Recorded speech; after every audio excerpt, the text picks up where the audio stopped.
నమస్తే అండి. ఇవాల్టి వీడియోలో గోధుమ పిండితోని టేస్టీ బిస్కెట్స్ని ఎలా తయారు చేసుకోవాలో చూద్దాము. ఈ బిస్కెట్స్ని చాలా ఈజీగా ప్రిపేర్ చేసుకోవచ్చండి.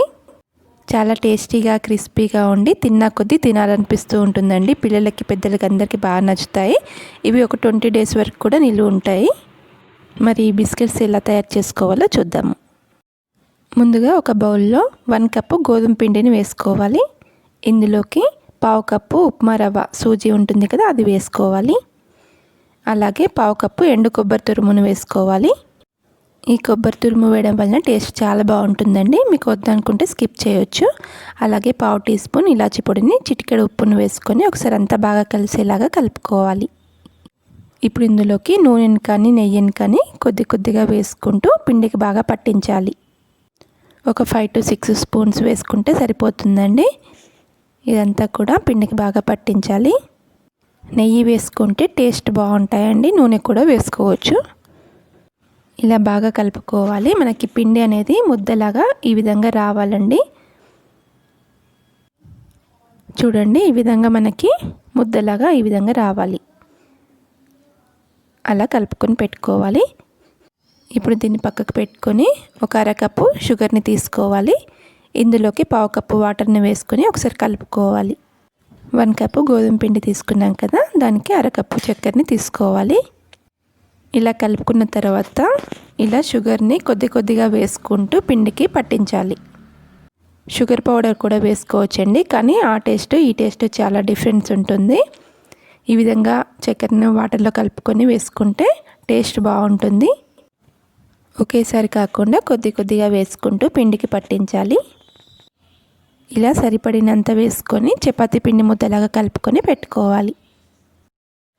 మీరు ఎక్కువ పిండితోని బిస్కెట్స్ చేస్తున్నట్లయితే పిండి అంతా ఒకేసారి కలపకుండా కొద్దిగా పిండిలో చక్కెర వాటర్ని వేసుకొని కలుపుకోవాలి.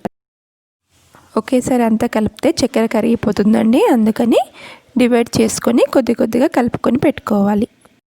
ఇలా పిండి కలుపుకునే లోపు పక్కకి డీప్ ఫ్రైకి సరిపడా ఆయిల్ని వేడి చేసుకోవాలి.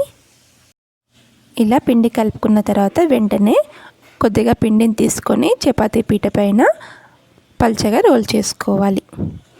మరి మందంగా కాకుండా పల్చగా కాకుండా మీడియంగా రోల్ చేసుకోవాలి. చపాతీ కన్నా కొద్దిగా ఎక్కువ మందంగా ఉంటే సరిపోతుంది. మనకి నచ్చిన షేప్లో బిస్కెట్స్ని కట్ చేసుకోవచ్చండి. రౌండ్గా కానీ స్క్వేర్ షేప్లో కానీ నచ్చినట్టుగా కట్ చేసుకోవచ్చు. దీనిపైన మనము డిజైన్ లాగా పెట్టుకుంటే చూడడానికి బాగుంటాయండి. ఈ విధంగా నైఫ్తోని డిజైన్ చేసుకోవచ్చండి. ఇలా అన్ని డిజైన్ చేసుకున్న తర్వాత దీనిపైన కావాలంటే కొద్దిగా చక్కెరని వేసుకొని ప్రెస్ చేసుకోండి, చూడడానికి బాగుంటాయి. డిజైన్ చేసుకున్న తర్వాత ఈ విధంగా ఒక్కసారి ఒత్తుకుంటే మనకి ఆ గ్యాప్స్ లేకుండా దగ్గరికి వస్తాయండి. అన్ని బిస్కెట్స్ని ఈ విధంగానే ప్రిపేర్ చేసుకొని పెట్టుకోవాలి.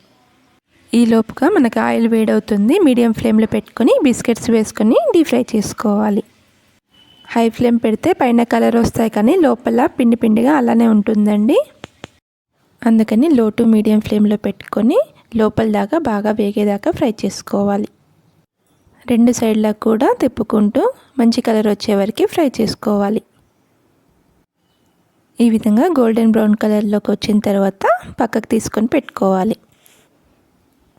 అన్ని బిస్కెట్స్ కూడా ఈ విధంగానే ఫ్రై చేసుకోవాలి. చాలా ఈజీగా ఒక 10 నిమిషాల్లోనే మనము ఈ బిస్కెట్స్ని ప్రిపేర్ చేసుకోవచ్చండి.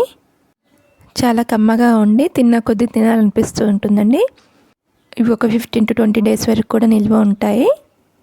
మీరు కూడా తప్పకుండా ట్రై చేయండి. మీకు ఎలా వచ్చాయనేది నాకు కామెంట్ సెక్షన్లో షేర్ చేయండి. అలాగే మీకు ఈ వీడియో నచ్చితే లైక్ చేసి మరిన్ని మంచి రెసిపీస్ కోసం నా ఛానల్ని సబ్స్క్రైబ్ చేసి పక్కనే ఉన్న బెల్ ఐకాన్ని ప్రెస్ చేయండి. Thank you for watching.